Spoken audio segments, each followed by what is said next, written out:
Hi there, and welcome to the Healthy Church Staff Podcast. My name is Todd Rhoades. I'm one of the co-founders over at chemistrystaffing.com.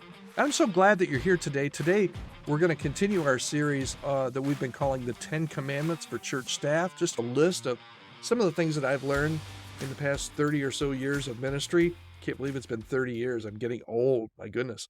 But just some things that I've learned and practiced and hopefully wanted to pass on to you. These are things that all are biblical, and they're not meant to be burdensome, but they can, if you keep a close eye on these things and try and fulfill these 10 commandments as you're in your staff position at your church. They can really help you have a successful ministry. Also provide some guardrails to let you know maybe when things are a little off so that you can make some corrective action. The goal here is to help you to have a long and healthy ministry at your church. So let's dig right in. Today we're on commandment number 9. So we've already talked about 8 of these. And if you missed any of those 8, just go ahead and click subscribe, and you'll get access to the first 8 episodes here on the podcast where we talk about the first 8 commandments. And there's some really good stuff in there, I think. But today we're going to talk about commandment number 9. And commandment number 9 is be teachable. Be teachable. 1 Thessalonians 5:21 says, test everything. The King James says, prove all things. Hold on to what's good and throw out everything that's bad.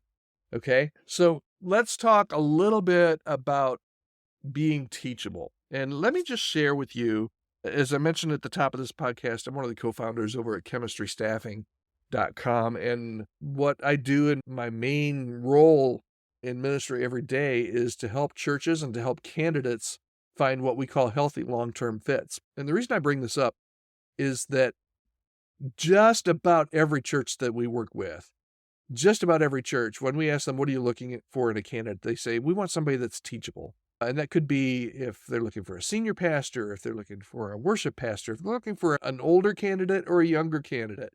They want somebody that's teachable. Everybody wants somebody that's teachable. That's why it's really important and this is important whether you're just starting out your ministry career, whether you're 20 years old or 22 and just graduating from college or seminary and entering that first full-time ministry role, or you've been in ministry like me for 30, 35 years or longer. It's always important that you be teachable, okay? That you hold on to what's good and you throw out everything that's bad.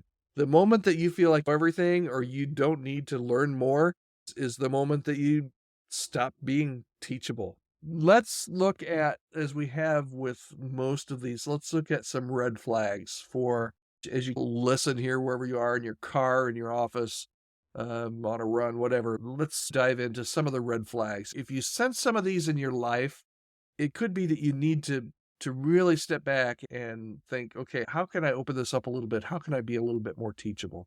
First is, and I see this a lot in the church and a lot with staff, both young staff that honestly, and I mentioned this before, I feel like I knew more when I was 30 than what I do now at 59. Now I'm not sure I know much of anything, but we're talking about resistance to change. I see this in young staff members. I see this in older staff members. Sometimes we think resistance to change is only for those that have older, but I see it all over the board. If you find that and we're all wired differently, so I get that some people just don't like change.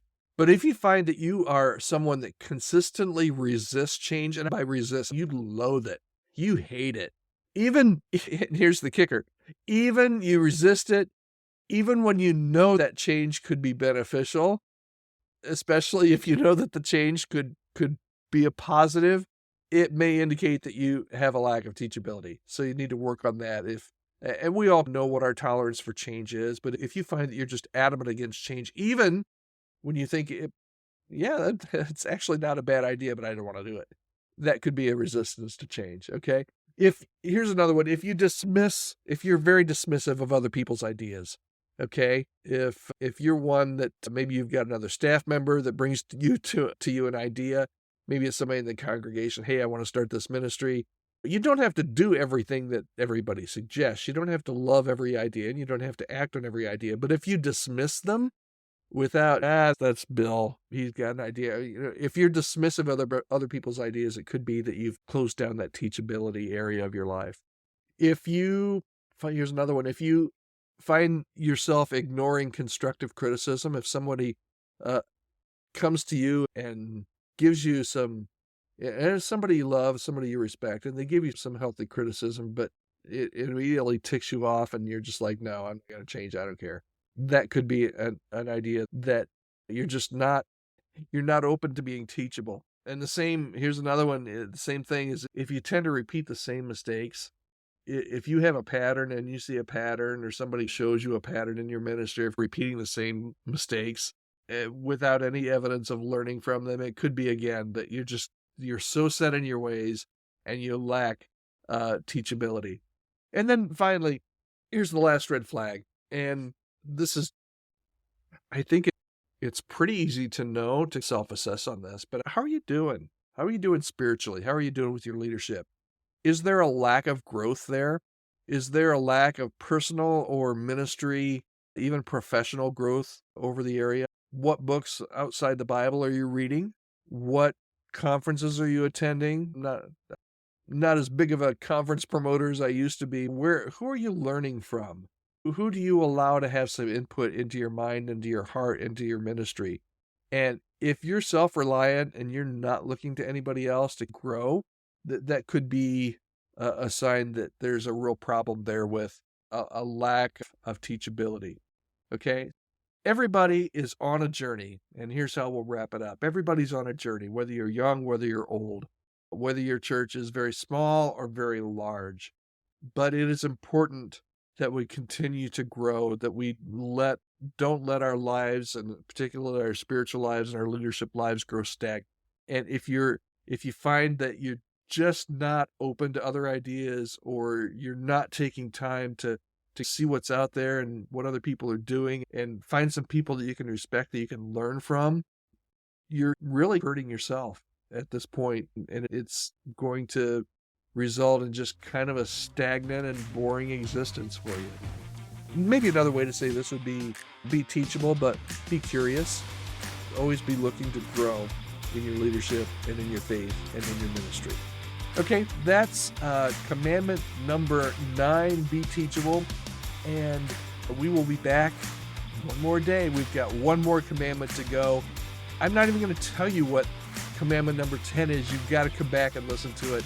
But come back tomorrow and we will do commandment number 10. If you have any questions at all, you can always reach out to me at podcast@chemistrystaffing.com. Podcast@chemistrystaffing.com. All right. Have a great day, and we will talk to you tomorrow.